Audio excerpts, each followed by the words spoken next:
Good morning, everybody, and welcome to Wake Up Missoula. I'm your host, Scott Ramp, here to usher you into April 18th. It is the weekend of a lot of things happening this weekend as well, with a lot of other things that are very pro 420, which is happening on Sunday, in which they're going to be doing their festivals at the Karis Park on a Sunday. I'll talk more about that in events and more as we go further into the show. But we're going to jump right into City Council as the mayor addresses the removal of the daycare requirement for the Rivara project on the north side, Scott Street. We'll talk a little bit more in committee meetings, but there's just kind of like the introduction into some of the information in regards to removing the daycare requirements for their developers. And so the staff looked at the schedule this afternoon, and we'd like to bring this back for committee on April 30th. We would very possibly hear like an informational session on how we got here. I mean, this project has been in motion since prior to the pandemic, 2018, 2019. There's a long history with this project. The progress that's been made, the changes to it as a result of the circumstances resulting from a really challenging market and things that all Missoulians are dealing with. And so I'd like for us to have an opportunity to hear from staff in terms of an informational report. All right. So as we get further into this meeting, just to kind of tease you for the committee meetings that they talk about this in terms of the, which meeting was that? It was the housing redevelopment and community planning. They talk a little bit more about it in regards to whether or not they should have a daycare and the excuses for the reason why they shouldn't have a daycare on the north side. It has to do with YMCA and MCPS taking a lot of those kids and after school programs for their services. So there's just not a big demand in the city of Missoula as a whole, but we'll talk some more details on this later on the meeting. So it's not quite dead, but perhaps a solution in having daycare as a compound, as a component moving forward, regardless of whether it would be up for discussion moving forward. So here's some side notes.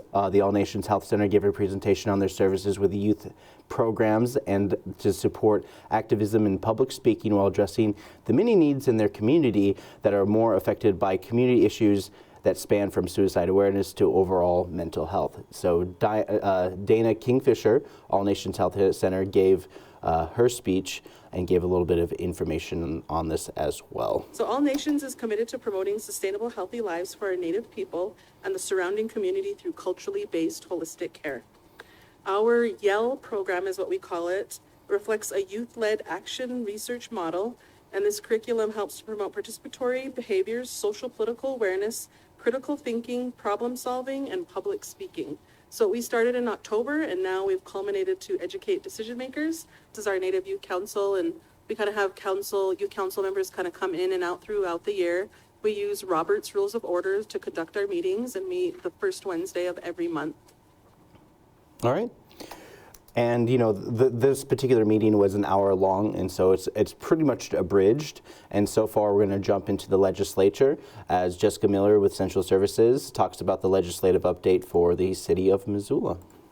My updates for today are, I want to start with House Bill 311, which requires the refund of rental application fees for any unused portion of those fees has to be returned to the applicant.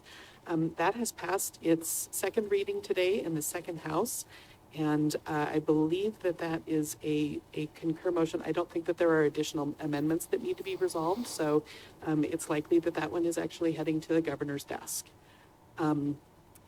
SB 133, revising impact fee laws that restricts the use, restricts the rate of our impact fees and the uses. Currently, we charge impact fees for parks and general administration. That removes those uses from what is permitted, and that only has one more vote. It's up for third reading tomorrow, and then that will be heading to Governor Gianforte as well. Part of the big thing with the SB 133 in terms of park fees has to do with the fact that when they're hosting big events in public parks and public facilities, the wear and tear is a little bit more severe, and so the Parks and Rec are a little bit worried about the additional costs that would have to go to the taxpayer regardless of those additional fees that would impact those important structural supports of parks and the extra large events that require additional staff time and maintenance for after the fact. The fees were created to alleviate the tax burden and would eventually become higher if the state passed this, which looks like it's on track to doing so. HB 20 is another major blow on how levies are created in the number-based system for levies without the flexible of having rates based on taxable income percentage versus the flat rate. Of course, this would create additional duty for inflationary calculations, so they would just have to understand exactly, like, in the next 5-10 years what that would look like in terms of numbers, because when they run out of money, they have to allocate some of those funds to other services and have to budget it in. Jessica also talks about some of the good of bringing back some of the tabled items that impact property taxes. So that's a big one that's going to affect a lot of people in the state of Montana. Bill 90 had been tabled in committee. That one has actually been taken from the table and placed on second reading. That's the bill that redistributes certain state tax revenue to primary residence property tax relief. So it doesn't provide additional revenue for cities, but it does provide much needed property tax relief for residents. And we expect that one to go to the floor on second reading here within the next day or two. Senate Bill 2, revising the treatment of tax increment upon the expiration of the tax increment financing provision. That one has passed second reading as well. Senate Bill 539, revising property taxes and special assessments, places a fair number of restrictions on various assessments, including SIDs, and that one has a hearing tomorrow that our lobbyists will be speaking at. All right. And so those are just kind of the roundup informational stuff that's happening there. And among many other things, bills to redistribute cannabis tax money for homeless services is getting some traction as well. This is just another update on things happening in the state level that could impact the city and other communities in the state of Montana. Mike Nugent, City Council, also brings up House Bill 311 and the impact to renters as a whole. This was a great bill 2 sessions ago. It was a good bill last session. It's a great bill right now. I'm glad that it is finally making its way through. I think it's probably good that they delineated between landlords and property managers. But there's even some stuff in here that I didn't think they needed to do, like this applies to 4 or more units when it really could be anyone. I would love to see the legislature next session be even more proactive on things that could help renters. We've talked around this horseshoe before about the need for some sort of universal rental application. That's not something that we as a city council have the ability to do, but something like that would, I think, help everybody involved in property management, both from the property manager side, but also the applicant side, where you don't have to fill out applications over and over again. All right.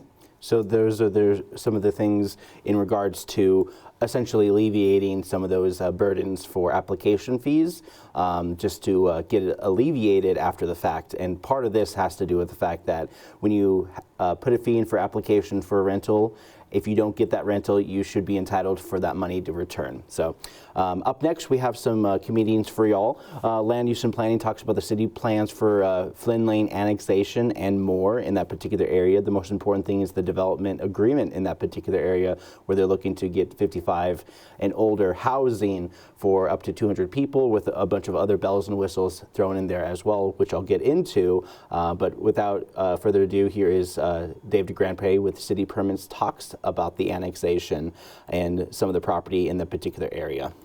City limits here are shown in pink on the map. The property is wholly surrounded by city limits, including the Flynn Lane Road easement to the west. The 1 acre property is intended to be developed with the surrounding property, which is tract 4 of COS 6817. And that is an 8 acre property. So altogether it would be 9 acres. And the development that's being considered and proposed right now is an age-restricted community, meaning a community set up for people who are 55 years and older. Of note, Flynn Lane, which is adjacent to the property, is currently developed with 2 driving lanes, but has no parking lanes, no curbs and gutters, no boulevards, and no sidewalks. And as I think you know, the area in general is developing very quickly with a range of housing types. All right. And as you can see here, there's a lot of different properties and a lot of different things in this particular area. Sometimes there's already properties that are there when they're developing some of the farmland that used to be there, the Mullen Build project. So this is just kind of finishing some of those things out. Most of the site has already been part of the city, and this is just a continuation of this. A lot of times buildings into the city grid, water, sewer also has a clause in contracts for potential annexation and a waive of protest. But in this particular case, the city didn't annex it on their own militia. Well, militia is probably the worst word to say it, but they didn't do it on their own justification. Essentially, the timing was perfect to be able to annex this and move forward on this as it gets explained a little bit further about those agreements. Here's Dave once again talking a little bit more about that. In 2019, the city of Missoula entered into a development agreement for 57.7 undeveloped acres of land located adjacent to and north of Mullen Road and east of Flynn Lane.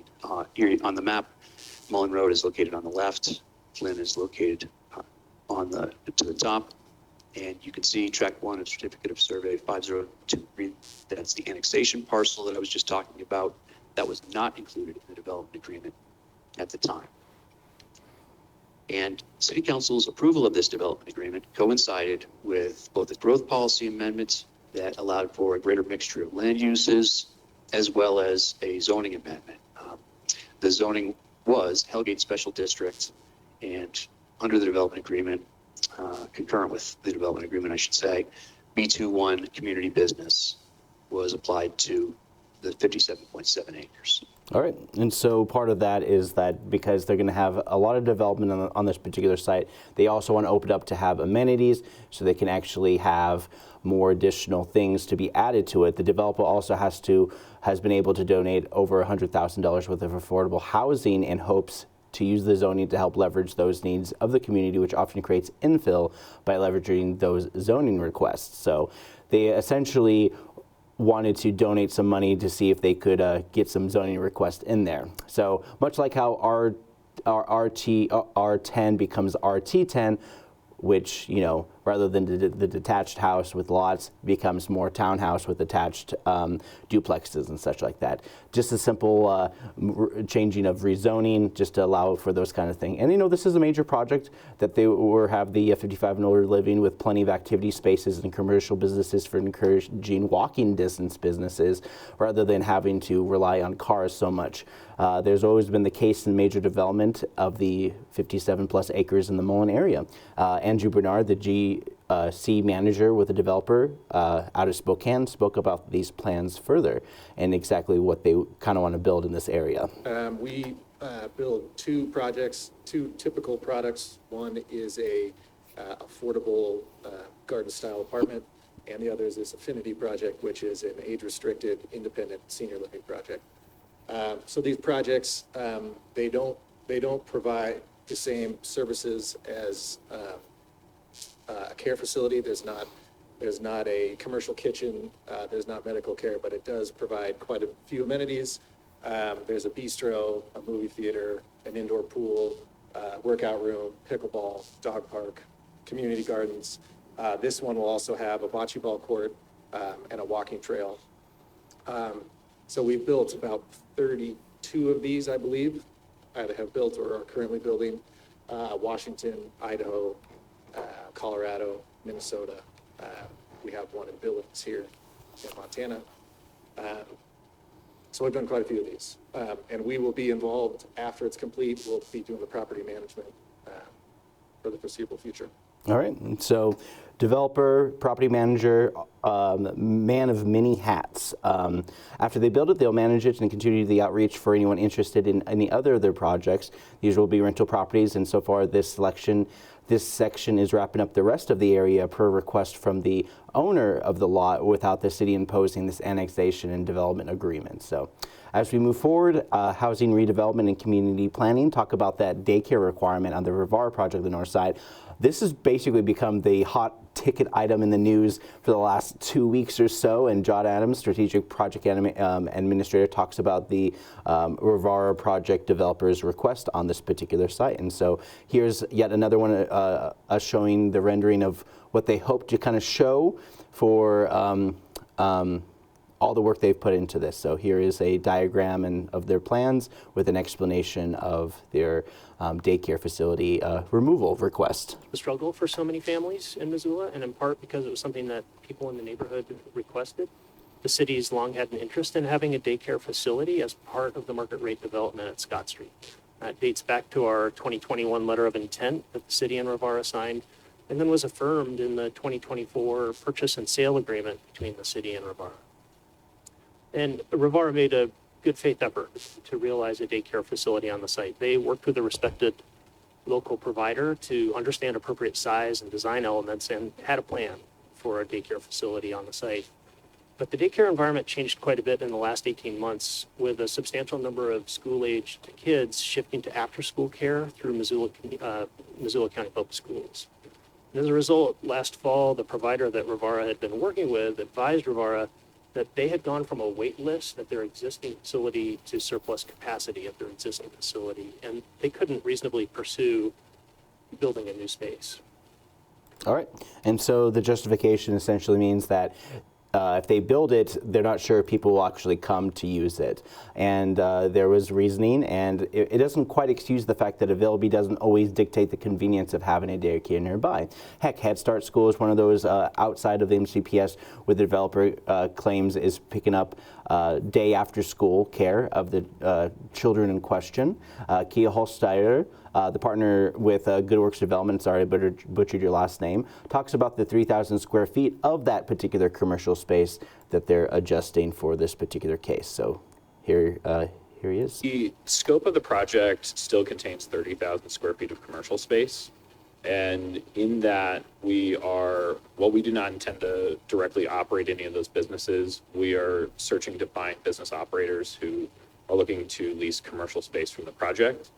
At this point, one of the things that was brought up in the early neighborhood meetings was around basically access to grocery. And so we are working with a local small-scale grocery operator to bring in those services to that neighborhood.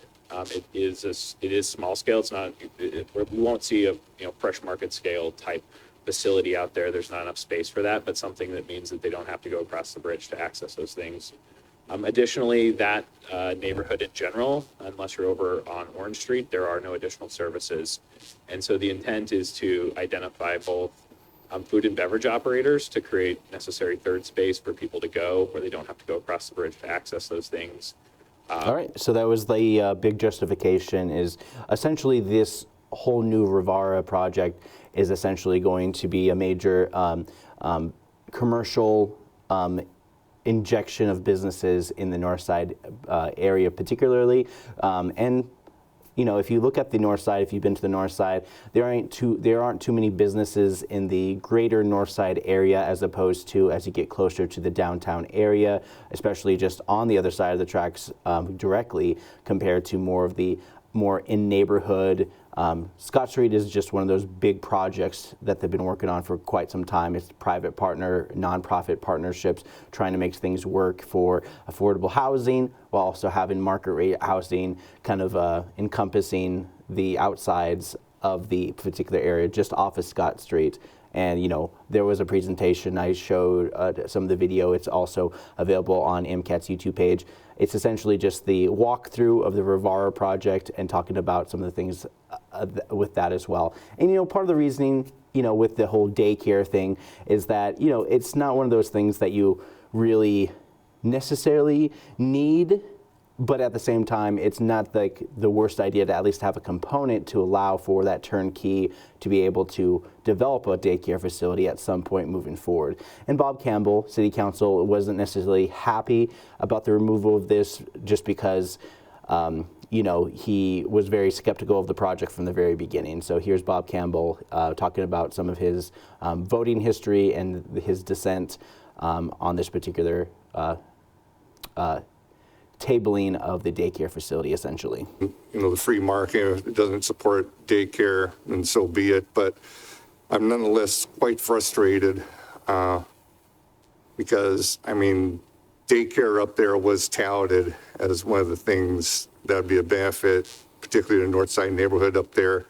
But the lack of daycare, I mean, childcare is a citywide issue, it's a nationwide issue, but certainly that's something that I know, I would think folks, you know, certainly in the Missoula community, but those on the north side had looked to this and said, well, there's going to be this option coming down the line here that'll provide this much needed service. And, you know, here we are today, and quite frankly, it has the feeling of bait and switch to me, to be frank. All right, and many of the city councils were not too keen on that comment that Bob Campbell made about the concept of bait and switch, but Bob went on to complain about TIF funding being used for this, for the vertical TIF integration project. So essentially, tax increment financing, which is meant to mitigate blight, was used to help this vertical affordable housing project. But when they really think about it in general, you know, 18 months to kind of decide whether or not to have it on there kind of is fairly short-sighted. This is my opinion coming from this. And, you know, having options for childcare and just kind of monopolizing it between like MCPS or YMCA, like you have a bunch of kids in a certain facility, but at the same time, they don't really give it a chance to kind of grow on the north side. So it's like the convenience of having a daycare in your neighborhood is very beneficial to have that kind of transitional period for the kids rather than going across town. And, you know, we've pretty much encouraged, you know, public transportation and, you know, being able to create these businesses on the north side to have those amenities for it to have easier use, notwithstanding, you know, Head Start School is another great example of how they have like a really young group of kids being able to utilize that former space right there, and just being able to utilize that on the north side as well is very beneficial as well. But there's 30,000 square feet of commercial opportunities, and having a niche location doesn't always dictate development. The justification of MCPS and YMCA expansion of child care services in the city, but at the same time, the city of Missoula is growing, so it might, in the short term, not make as much money as they are worried about with the development agreement.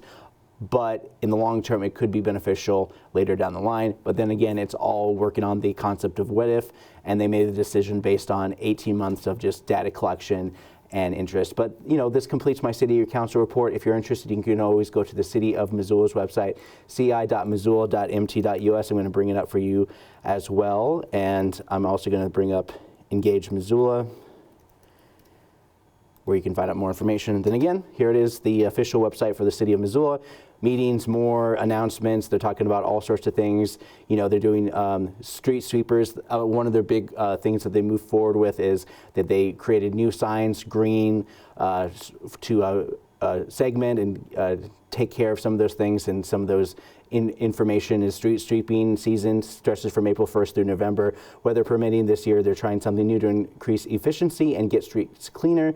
They will be placing no green parking signs on streets a day before the plan to sweep on the street. The cones signal to the drivers that they should park on the opposite side of the street on their driveway. Rather than having it a big day of street cleaning, they want to just segment it out and just kind of do that throughout there, keep themselves busy and doing all that kind of stuff. But if you're interested in engaging in projects like the Rivara project, you can go to engagemissoula.com. Right now they're working on the North Missoula Rail Link Triangle future uses. they also have, well, let me see, never mind. But historic preservation permit post-hospital demolition. So the person who has been trying to redevelop the old hospital into those condos that got denied both by the historic preservation and also city. There's a couple lawsuits going on here, but I'm not obliged to kind of like tell just because I don't know much what's going on there. I just hear rumors and a lot of things that's going on with this particular site. It's one of those weird kind of cases where you have private property on a location where it's not typically zoned for residential. So there's a lot of weird stuff going on there right there. Not to mention they have the Reserve Street Safety Action Plan, which I spoke about a couple weeks ago. They're just looking for feedback on how to improve safety, collect data for Reserve Street, just to kind of have an idea with that. So those are some of the things that happened there. Also this week, Bernie Sanders stopped by the Adams Center, Dahlberg Arena. 7,500 people showed up inside this and packed the stadium. Well, 1,500 people had to wait outside in the spillover area in which Bernie and Tasio AOC, as she's called, was able to meet outside with some of the people as well. I'm kind of blanking on her name just off the top of my head, but here is some of the clip from the Fight Oligarchy tour featuring Bernie Sanders. I suspect that in this room of 7,000 or 8,000 people and a couple of thousand people outside who couldn't get in, we have a lot of Alexandrias and Josephs and Harrys and Marys. And what we are asking you today is to understand that coming to this rally is just the first step in moving forward to transforming this country.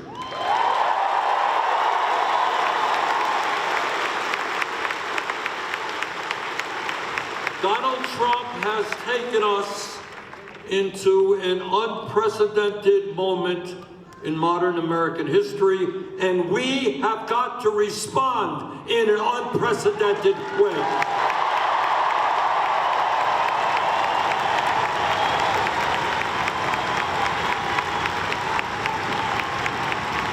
And that means you can't look around and say, well, Alexandria's going to do it, Bernie's going to do it, somebody else is going to do it. Ain't going to happen. You are going to have to do it.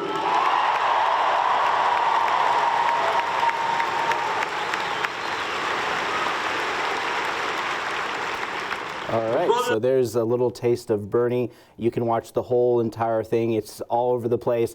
It's been used for many different news programs over the last week or so. MCAT has their own version. It's nice to have that archive with Bernie. The last time he was here was in 2018, where he gave a rally at Karis Park, and MCAT also was there to film that as well. So as we move forward, we're going to talk about some movies that are coming out this weekend. Kicking things off, a movie I like to call shiners or sinners. Welcome to the world of Jim Crow era America, where a bunch of northern black people go down south and racism is the least of their worries. They got to deal with vampires. So their barn burner turns into quite the barn on fire and fight for their life against vampires and monsters of all kinds of things. And, you know, just so happens the white people are monsters. We get Michael B. Jordan, who plays himself, and also a guy who looks a lot like him. So they do the whole CGI twin thing in this movie where one of them probably has to become a vampire, and then they have the ultimate battle between the two Michael B. Jordans to survive in the end. Yeah, I'm pretty sure it's going to be exactly what you think it's going to be. Sneaks. This movie is kind of like The Secret Lives of Pets meets Toy Story 2, as a pair of talking sneakers get separated by someone trying to steal those sneakers. One high-profile sneaker gets stolen, and the other must gather their wits and friends they make along the way to help get the missing sneaker before the big basketball game. And I assume they make it in time, but struggle to meet up with many colorful characters who stereotype their sneaker type with character traits. In the end, the sneaker might wonder if being worn is better than being on display, hence the Toy Story 2 rules, where they get stolen and they're just like, hey, you don't get used, you get worn out, but you're also on display like a monkey. So, but Sneaks is a movie that's coming out. And then we got The Ballad of Wellis Island. So essentially, this movie is coded to have a rich guy on an island. Sounds like the Fire Festival. I mean, I don't really like the sound of this overall, but he brings musicians to perform in an audience of one himself. It's essentially like he has a lot of money. He doesn't really care. He goes to an island. He doesn't really want to see a lot of people, so he pays a bunch of musicians to come all the way to his island to perform for him. And I guess the closest thing to NPR Tiny Desk concerts. Mind you, this is one of the many Sundance film festivals that you're supposed to like and write an essay about all the important moments of a bohemian guy who gets a lot of money. Then wrapping things up, the wedding banquet. So a very gay guy comes across a green card situation with a lesbian, and that's essentially the movie. Their traditional grandma comes to the wedding. They were going to elope, but they're going to have to do the whole rigmarole to convince the grandma that they're actually in love and they are the traditional couple and not they're just doing this for a green card. So this movie is a comedy, and most likely will have gay stereotypes and plenty of uncomfortable kissing between the fake couple. They most likely will have this wedding, and the grandma will find out that they're both gay, but overall be okay with this as the ends justify the means on getting that green card in the first place. Maybe they find their real love in the end, and maybe their grandma accepts them. I don't know. It's definitely one of those movies that are coded in many different ways, and it can end in so many different ways, but in a comedic world, it's very much like nobody really gets deported. Everyone kind of works everything out, and everyone has a good laugh about it. All right, so those are the movies that are coming out this weekend. I have a movie that I made for you guys from the 1942 movie Glass Key. Here is Dubbin Stuff.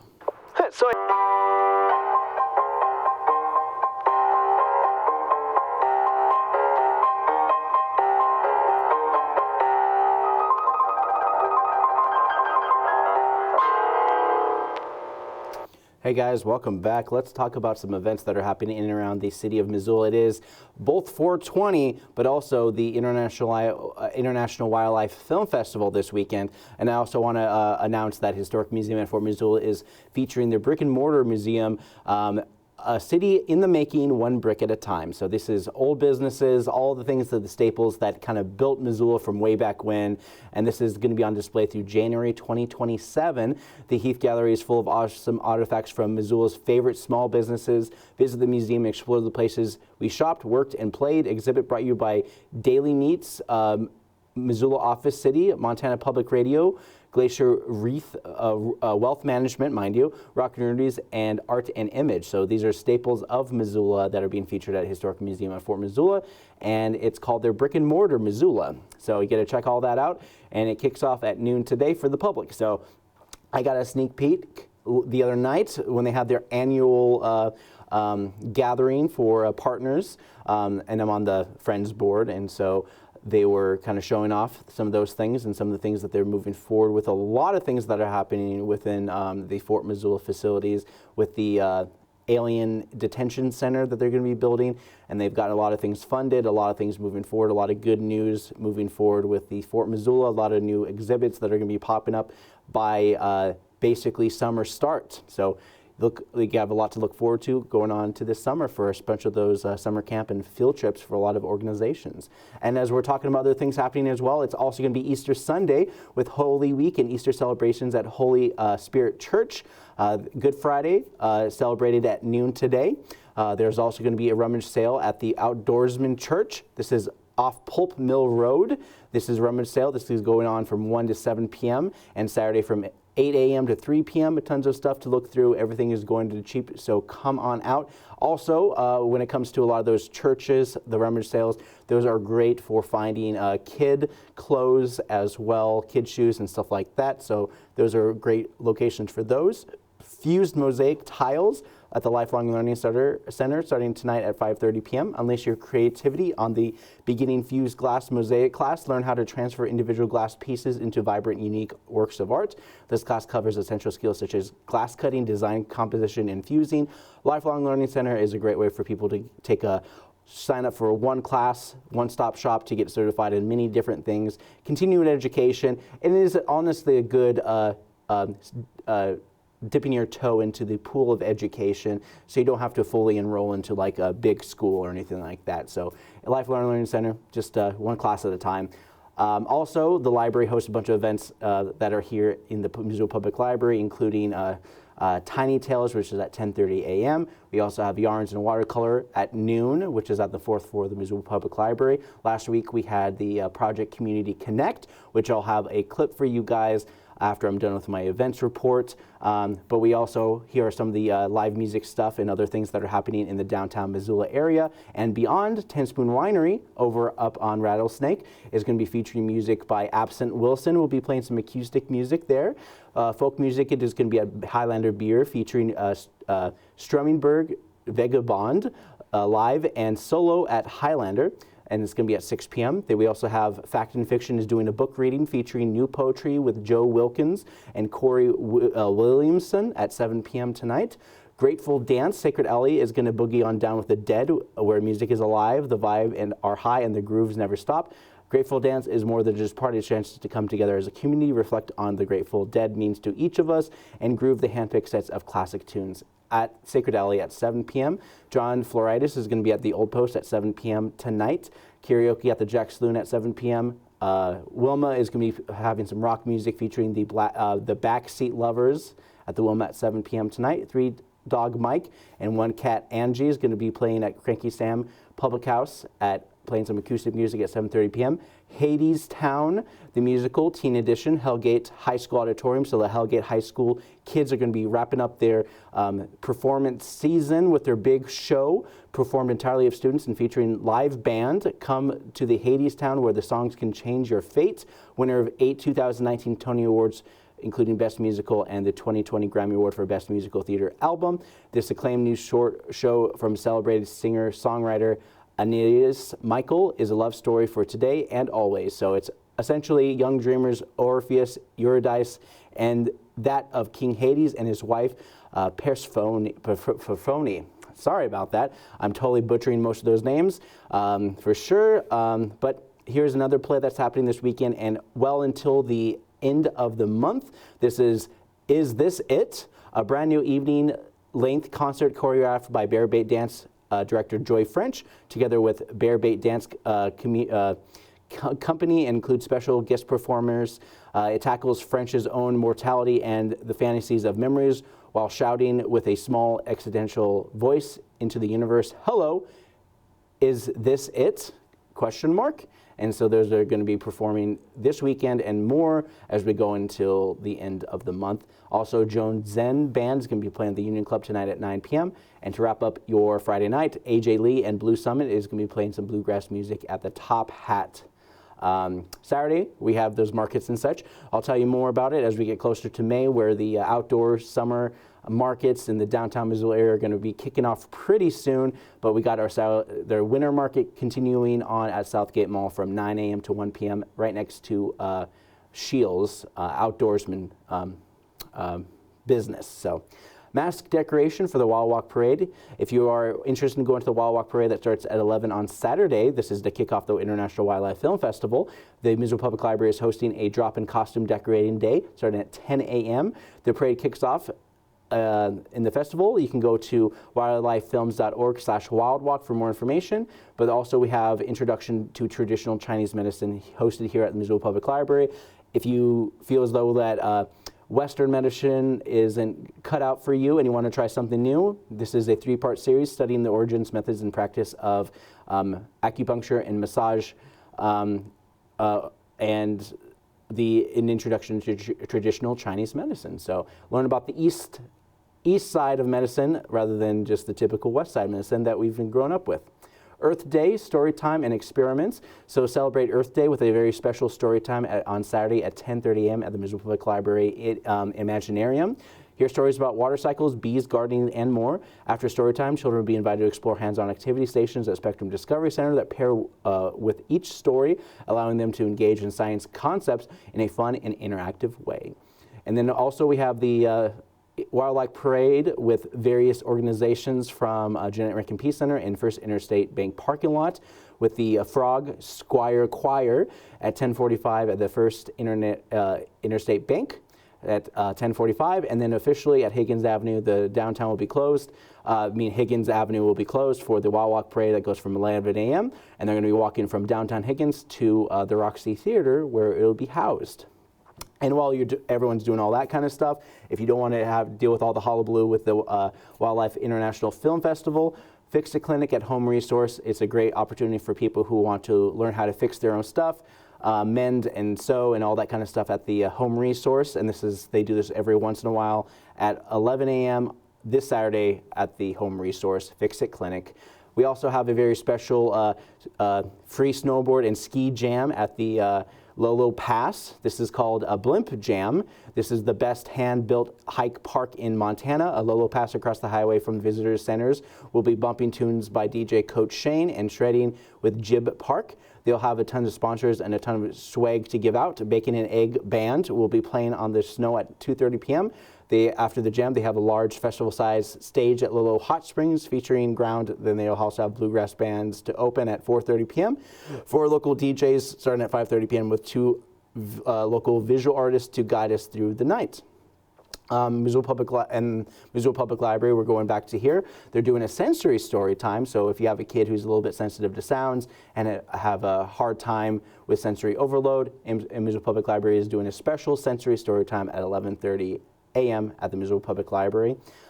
MUD is celebrating their 19th annual Earth Day Sustainability Fair. Missoula Urban Administration's 19th annual Sustainability Fair celebrates Earth Day and brings together local businesses, nonprofits, artists, and all Missoulians committed to improving the planet and our everyday lives. So that's happening starting at 12 noon at MUD. It's also right next to Home Resource where they're doing that Fix-It Clinic. Western Montana Genealogical Society Workday. You want to learn about your family history and more through your genes. 12 noon at Missoula Public Library on the 4th floor.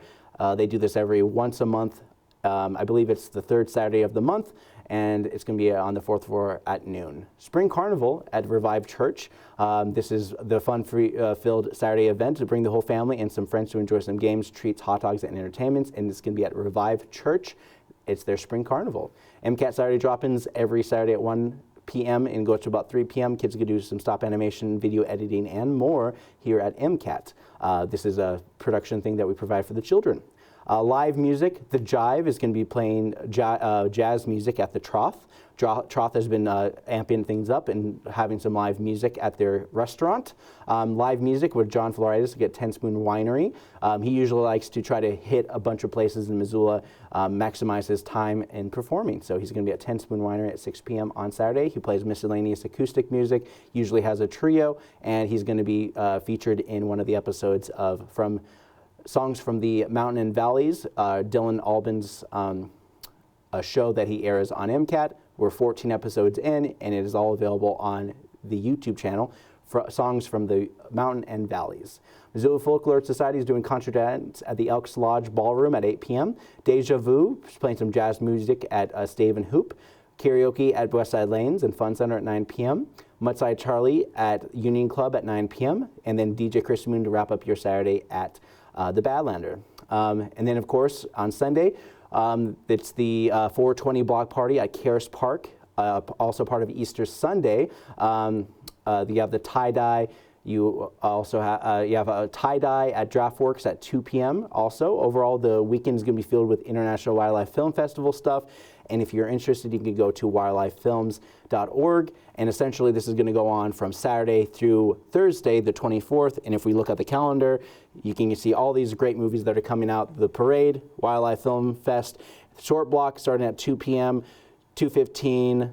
We have Ants and Sandcastles, Turtle Walker, Mighty Monkeys, and Heart of OSHA. Short blocks, so these are short documentaries, usually around 5 to 15 minutes, tend to be, and they put them all together. The Shepherd and the Bear, The Lost Wolves of Yellowstone. Those are going to be the big one on Saturday night. Studying Wild, another short block, family-friendly. Fungi, learning about mushrooms and the mycelia and all that stuff. Lions of the Skeleton Coast. Wrapping things up for Sunday night is A Good Wolf. It looks like wolves are being emphasized that weekend as well. So there's just a bunch of other things right here. And some more information, Wild Walk, showing some things. Just some great events happening this weekend and more to enjoy. Beautiful Wild Walk parade, a lot of people involved, a lot of people have fun and all that kind of stuff. And you know, one of the fun things about the one fun fact about the Wild Walk Parade is that one of our staff members here that does all the media assistant grants for organizations here in town that want their event either archived or published out there for posterity. Ron has always been a big proponent of the International Wildlife Film Festival, which got him involved with media and also MCAT in the very beginning. Wildlife Film Festival far supersedes the Roxy Theater and its nonprofit organization as it is now. So Wild Walk Parade is one of those older ones that's been around for quite a long time, even longer than the Big Sky Documentary Film Festival. All right, so I do have a video for you guys as well before I jump back into some news items. So this is some of the video stuff that I filmed and repackaged and reoriented, and this is from Project Community Connect from last Friday. So without further ado, here's this, and when I come back, we're going to talk about some news.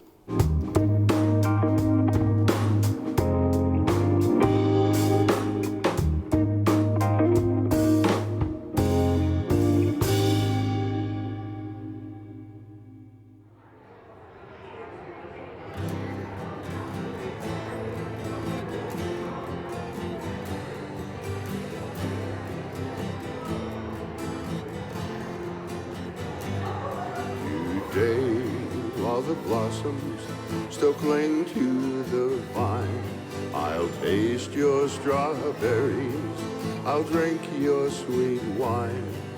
A million tomorrows shall all pass away, ere I forget all the joy that is mine.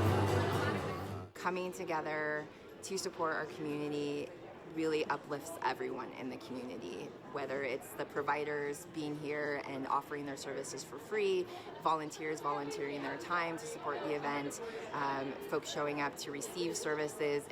We are all interconnected and in this community, and I hope that it's just a really positive experience for everyone. Housing is above food costs, and then it's food costs and then medical costs. And so I think that's just to show how expensive housing is here in Missoula, and what is causing people to come in and utilize the food bank every day is that cost.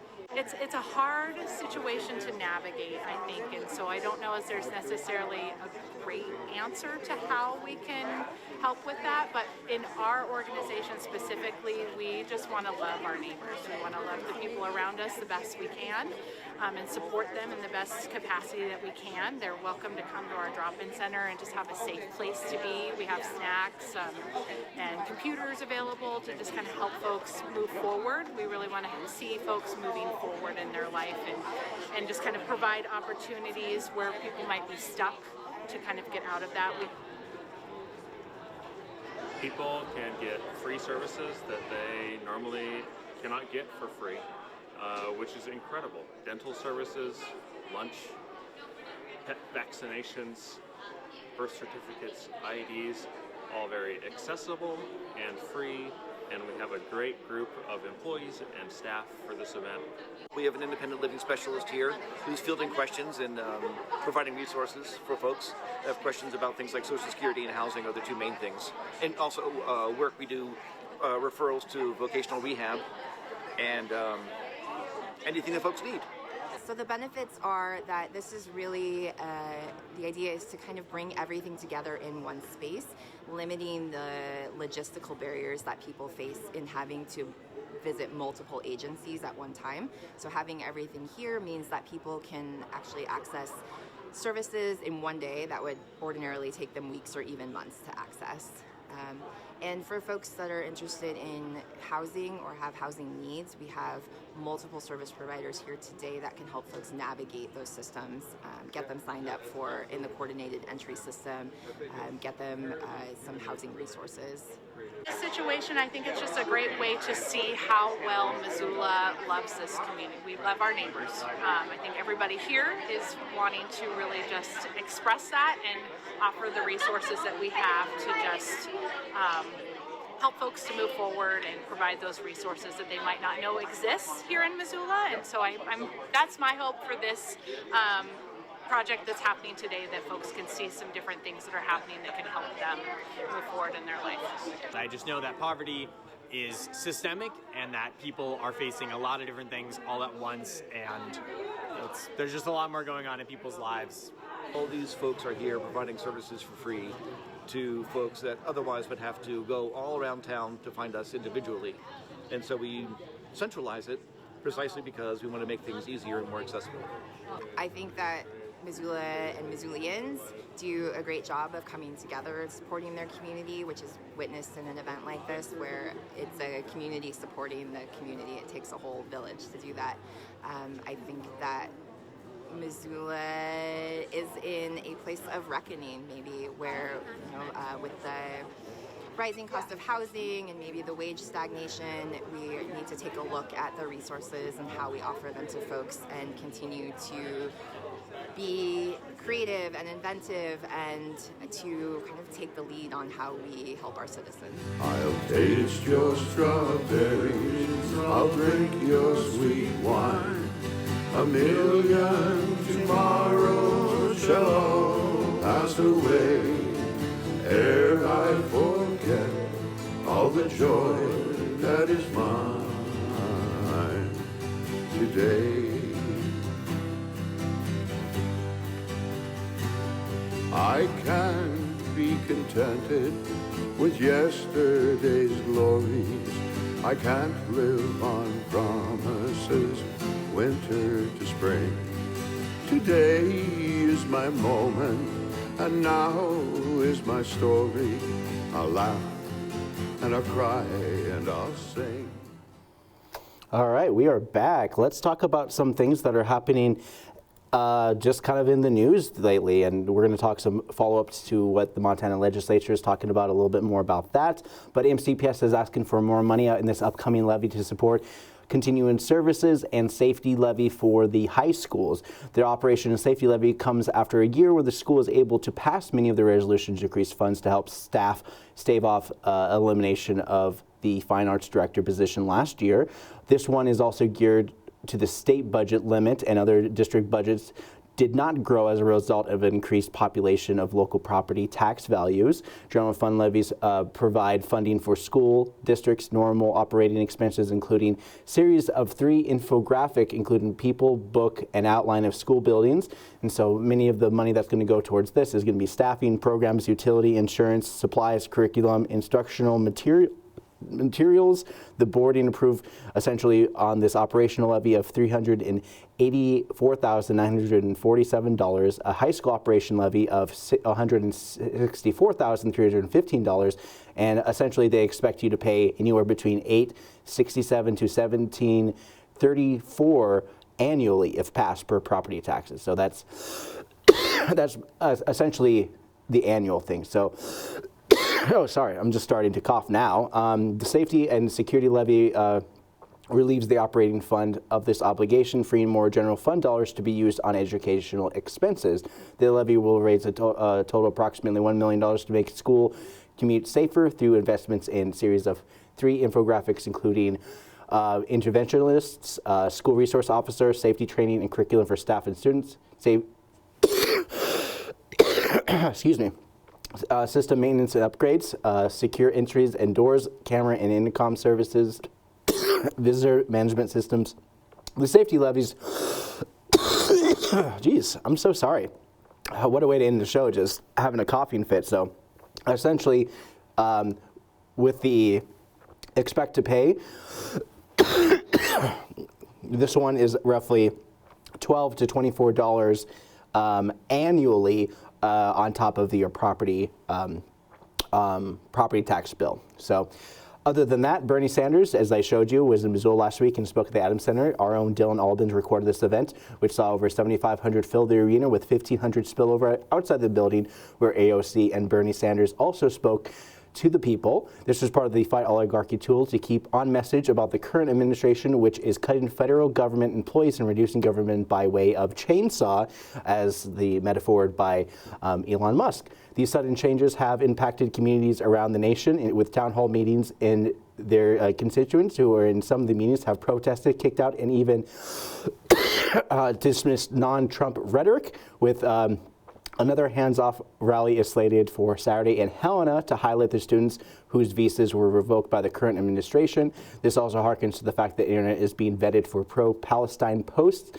and connecting those dots to remove people who disagree with the government's policies on the Gaza conflict. The protest is supposed to hold the state lawmakers accountable for policies pushed by the current administration and, frankly, the rubber stamping of policies coming out of the Freedom Caucus, which has been pumping out national narrative laws that tend to be disputed by Montana's Supreme Court as a result. Speaking of courts, Montana judge did block a couple of the federal government's attempts to revoke F1 visas for some of the students in question. The restraining order came out just one day after the ACLU of Montana filed a lawsuit on behalf of the students who were informed via email April 10th that MSU had discovered their F1 visas were revoked during a mandatory routine review of international student records. Both students have been enrolled at the Bozeman campus at MSU for several years, one pushing a master's degree in microbiology and the other a doctorate in physics and electrical engineering, and both are expected to obtain their degrees later this year. According to the ACLU's lawsuit, neither student received a communication from Homeland Security explaining or justifying the reason for the visa termination, and the MSU told Montana Free Press this week it has not received additional information from federal officials. So essentially this is kind of up in the air, and most of what the deportation has been done is just kind of happened, and the rule of law or due process has been kind of thrown out the window. Secretary of Homeland Security Kristi Noem and Acting Director U.S. Immigration and Customs Enforcement Todd Lyons have not appeared in court on this matter, and that the ACLU has finished evidence showing the plaintiffs are, quote, actively engaged in email correspondence with the U.S. Attorney's Office in Montana regarding this case. U.S. District Court Judge Dana Christensen ordered a hearing on the case for April 29th. All right, so some legislative news. The Old Men and Their Trains, otherwise known as the Big Sky Rail, Dave Sherrill, County Commissioner, has made their mission to bring back passenger rail in Montana and built the Big Sky Rail Coalition. For the past decade, Sherrill has been building a grassroots effort to bring back the rail system. Amtrak, or otherwise, would be the two lines in Montana that have already been picked up as viable routes to increase the passenger rail. Both of the proposed passenger rail routes going in Montana are longer than 750 miles, meaning the federal government would be primarily responsible with running the route, so it wouldn't be on the taxpayer dollar in Montana. And part of this bill, HB 848, which would have taken the $2 million from rail tax to invest in the $4 million a year budget to run the cars, all at the federal government expense. Lobbyists for the rail argue that this wouldn't be viable with the current structure, and most people were convinced and they voted against this. So that's what's kind of happening there. And Missoula Current also did a breakdown of your property taxes, bills, and everything like that. Not to mention the Daily Montanan, Jordan Hansen, reported on this particular thing, where they talked about many of the property tax and bills. Governor Greg Gianforte favored Bill 231, brought Rep. Lewis Jones from Conrad moved on, as did House Bill 155, which was one that's been a flagship bill for Democrats in both chambers, and the former superintendent of MCPS schools here in Missoula, Mark Thane, who represents Lolo and parts of Missoula. A motion to reconsider House Bill 154, a rental tax credit Democrats have previously hinted wasn't dead, also failed to move to the floor. Senate Bill 90, a bill favored by the Senate President Matt Reiger of Kalispell, and conservative member of the caucus, continue to hang on around as property tax options in the House. So the SB 90 is a tax rebate that the Democrats say does not provide enough relief, and they hinted to House Bill 924, which includes property tax credit. Legislation would create $1 billion trust that serves multiple interests, including childcare, infrastructure, and disaster resilience. And that's about it for my morning show. I ran out of time, and I want to thank you guys for joining me, and for Wake Up Missoula, I'm Scott Renf.